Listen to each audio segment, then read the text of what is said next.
दोस्तों नमस्कार, मैं आज़ाद पटियाल आप सभी का हार्दिक स्वागत करता हूं और आज मैं आपके सामने आया हूं एक ऐसे टॉपिक के ऊपर बात करने के लिए जो बहुत खूबसूरत टॉपिक है, बहुत बेहतरीन टॉपिक है और उस टॉपिक पे बात करना बहुत लाज़मी है। आज मैं बात करने वाला हूं ऐसे बंदर छाप लोगों के ऊपर जो कि आज इस कंपनी में होते हैं, कल किसी और कंपनी में होते हैं, परसों किसी और कंपनी में होते हैं। वो किराएदार जैसे लोग होते हैं कि उनका कोई परमानेंट ठिकाना नहीं होता है। तो मेरे दोस्त, ऐसे लोगों के ऊपर एक गाना मुझे बहुत याद आता है कि मुसाफिर हूँ यारो, ना कोई घर है ना कोई ठिकाना, आज इस कंपनी में आना कल को उस कंपनी में जाना। तो किस कंपनी का झंडा लेके चले उन्हें खुद पता नहीं होता है। लेकिन हाँ, मैं अक्सर ऐसे लोगों को एक चीज़ कहना चाहता हूँ कि वो लोग अपनी ज़िंदगी तो ख़राब करते ही करते हैं, लेकिन साथ साथ अपने साथ उन हज़ारों लाखों लोगों की ज़िंदगियाँ भी तबाह कर जाते हैं जो एक विश्वास के साथ उनके साथ जुड़े होते हैं।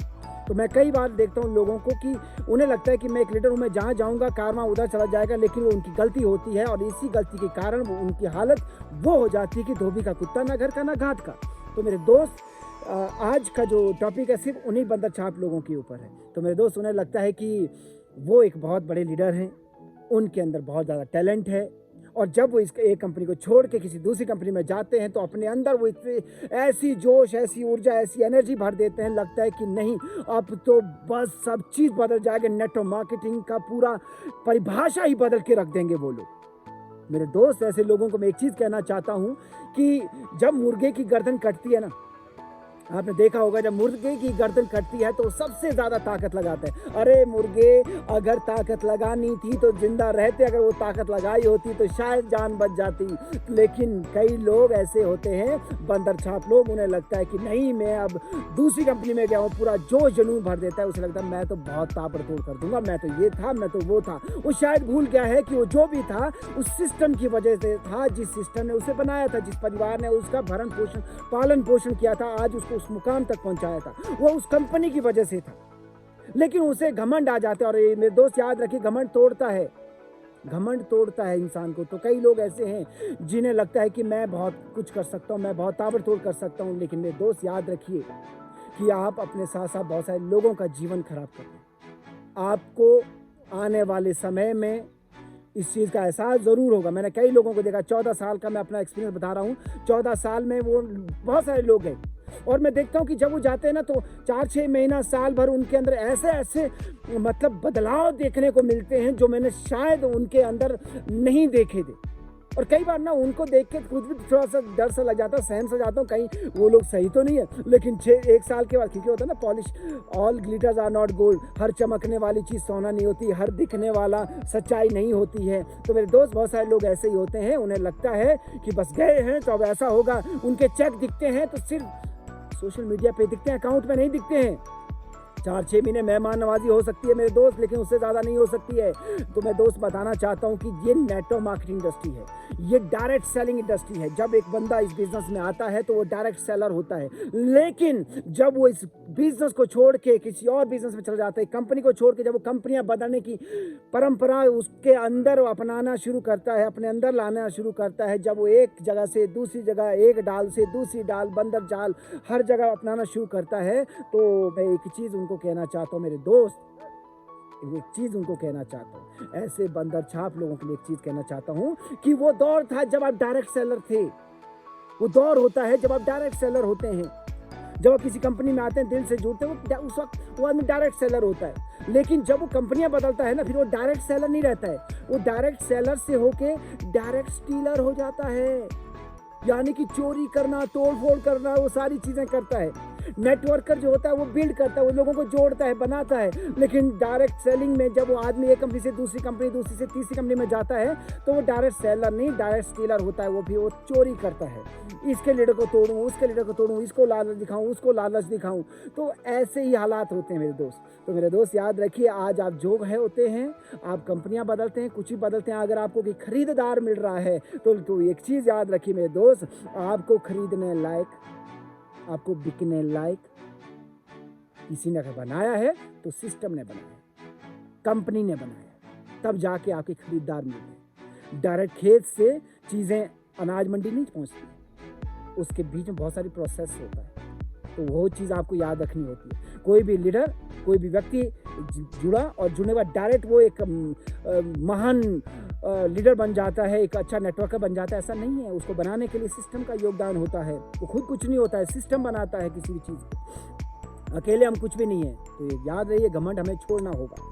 तो 1 साल के बाद, 2 साल के बाद ऐसे लोगों को मैं देखता हूँ कि वो कहीं की नहीं रहती, उनकी हालत धोबी का कुत्ता ना घर का ना घाट का वाली हो जाती है। और मैं देखता हूँ जब भी कोई आदमी एक कंपनी को छोड़ के दूसरी कंपनी में जाता है तो वो ऐसा महिमा मंडन करना शुरू करता है, ऐसा गुणगान करना शुरू करता है। वो बोलते महागुरु, जिससे एक शब्द एक बात नहीं सीखी है उसको वो महागुरु बोलना शुरू करता है। सोच के देखिए, उंगली पकड़ना, जिनको बोलते ना कि पजामा का नाड़ा तक बांधना नहीं आता था, पैंट में बोलते ना कि वो बेल्ट बांधना नहीं आता था, वो किसने सिखाया? वो इस कंपनी ने सिखाया, इस सिस्टम ने सिखाया। लेकिन महागुरु कौन हो जाता है? जब वो कंपनी बदल, दूसरे व्यक्ति, तो महागुरु बदल जाता है। ऐसे लोगों के महागुरु भी बदल जाते हैं। इतनी तेजी से गिरगिट रंग नहीं बदलता है जितने तेजी से वो लोग रंग बदलते हैं। तो मेरे दोस्त याद रहे, ऐसे गिरगिट, ऐसे बंदर छाप लोगों से आपको सावधान होना है। वो अपने फायदे के लिए वो किसी का भी नुकसान कर सकते हैं। कहते हैं ना कि यार मेरे दोस्त, गिरो तो उस झरने की तरह गिरो जो गिर कर भी अपनी शोभा नहीं खोते। तो मेरे दोस्त, मैं ऐसे बंदर छाप लोगों के लिए कहना चाहता हूँ कि अगर आपको कंपनी छोड़नी है, आपको दूसरी जगह शुरू करना है, न्यू वेंचर, कई लोग कहते हैं न्यू वेंचर, अरे नया कुछ नहीं मेरे दोस्त, बदलना तो खुद को था, तूने कंपनी बदल दी। ये तेरी सबसे बड़ी गलती थी, खुद को बदलना था मेरे दोस्त, तूने कंपनी बदल दी। हाँ, कंपनी बदल दी, मान लिया, मैं मानता हूँ कि कंपनी बदल, लेकिन यार कम से कम मेरे दोस्त, उस थाली, जिस थाली में खाया उसमें 6 तो मत कीजिए। आज आपके पास में घर, गाड़ी, नाम, शौहरत, जो भी है, ज्ञान, सारी चीजें उस कंपनी की है। आपको कुछ करना है तो उस कंपनी का गुणगान कीजिए कि मैंने जो सीखा वहीं से सीखा, सारी चीजें। हाँ, आज मैं कुछ नया कर रहा हूँ, मुझे कुछ नया करना है, तो कम से कम उसकी बुराई तो मत कीजिए। तो कई लोगों को मैं देखता हूँ कि पुरानी कंपनी के, पुराने सिस्टम की बुराइयां इतनी कर देते हैं कि उन्हें लगता है कि बुराई करके मैं अच्छा इंसान बन जाऊंगा। मेरे दोस्त, बुरा बोएंगे बुरा मिलेगा, अच्छा बोएंगे अच्छा मिलेगा, इस चीज़ को याद रखिए। मैं कहना चाहता हूँ ऐसे लोगों से, मैंने कुछ लोगों को देखकर मुझे याद आती है, पीछे सोशल मीडिया पे एक फेसबुक में मैंने देखा कि कई लोगों को मैंने देखा कि अपनी फेसबुक प्रोफाइल पे ना अपनी वाइफ का फोटो डालते हैं और लिखते हैं माई लाइफ लाइन। सोच के देखिए ऐसे लोगों को, वो ऐसे ही, मतलब मैं जो कुछ बंदर छाप लोग होते हैं, बंदर छाप लीडर जो होते हैं, मैं उनकी प्रवृत्ति वैसे ही है। मैं थोड़ा सा एक एग्जाम्पल के माध्यम से बताने की कोशिश कर रहा हूँ, आप समझ जाएंगे। वो लिखते हैं कि माई लाइफ लाइन। सोच के देखिए, लाइफ लाइन कौन होगी? बीवी, जो कितने साल बाद आई, कम से कम 25 से 30 साल के बाद आई, लेकिन 25-30 साल उस आदमी को बनाने में उसके माँ बाप का योगदान था, उसको पैदा करने में, उसका पालन पोषण करने में, उसका शिक्षा, उसका स्वास्थ्य, सारी चीजें वो किसने की? वो माँ बाप ने की। माँ बाप ने अपने नींद, चैन, सब चीज त्याग के उस बच्चे को बनाया, पढ़ाया, लिखाया, आज उसको एक सही मुकाम पे पहुंचाया। वो लड़की उसको मिली है उस मुकाम में आने के बाद, लेकिन मुकाम तक किसने पहुंचाया? उन माँ बाप ने पहुंचाया। लेकिन माँ बाप जो होते हैं फिर वो लाइफ लाइन नहीं होते मेरे दोस्त। लाइफ लाइन उनकी चेंज हो जाती है, उनकी बीवी उनकी लाइफ लाइन बन जाती है। सोच के देखिए, मुझे शर्म आती है ऐसे लोगों पे, और मुझे शर्म आती है ऐसे बंदर छाप लीडर पे। लीडर नहीं कहूँगा मैं उनको, बंदर छाप लोग कहूँगा, जो आज इस डाल पे तो कल उस डाल पे, जो अपनी गिरगिट की तरह रंग बदलते हैं। तो मेरे दोस्त, ऐसे लोगों का कहीं कोई परमानेंट एड्रेस नहीं होता है, वो किराएदार होते हैं और किराएदार ही रहते हैं। तो आपको उन ऐसे बंदर छाप लोगों से बचना है, क्योंकि आपका भविष्य आपका अपलाइन बेहतर जानता है, आपका भविष्य आपका सिस्टम बेहतर जानता है, आपका भविष्य आपकी कंपनी बेहतर जानती है। तो जो भी करना है मेरे दोस्त, सोच समझ के करो, जिंदगी आपकी है। कहीं ऐसा ना हो आपका एक फैसला आपकी आने वाली पीढ़ियों के लिए दुख का कारण है। मेरे दोस्त, ये कोई नई बात नहीं है कि एक व्यक्ति जब किसी कंपनी को छोड़कर जाता है तो उसी के खिलाफ बोलना शुरू करता है, उन्हीं के अपने सीनियर लोगों के, अपने अपलाइन लोगों के खिलाफ ही वो जंग की शुरुआत कर देता है। ये कोई नई बात नहीं है, हर राक्षस ने ऐसा ही किया है। आपको याद होगा भस्मासुर वाली कहानी, भस्मासुर को भस्म करने का वरदान शिव शंकर ने दिया था, और वो राक्षस जो है शिव शंकर जी को ही भस्म करने चला। मतलब जिसने बनाया, जिसने उसको वो वरदान दिया, जिसने वो ताकत दी, वो उसी को भस्म करने चला, और अंत आपको पता है कि उसका क्या हुआ। तो ऐसे कई भस्मासुर आपको दिखेंगे जो कि अपने ही अपलाइन को, अपनी ही कंपनी को खाने की, खत्म करने की बात करेंगे कि भाई अब तो कंपनी खत्म हो जाएगी। तो मेरे दोस्त, ऐसे भस्मासुर का अंत क्या है वो आपको मालूम है। तो ये याद रहे, जो बनाना जानता है वो खत्म करना भी जानता है। तो आपको अगर जाना है मेरे दोस्त, आप अच्छे तरीके से जा सकते हैं, लेकिन कई भस्मासुर होते हैं तो उनका अंत आपको मालूम है। तो थैंक यू सो मच, नमस्कार।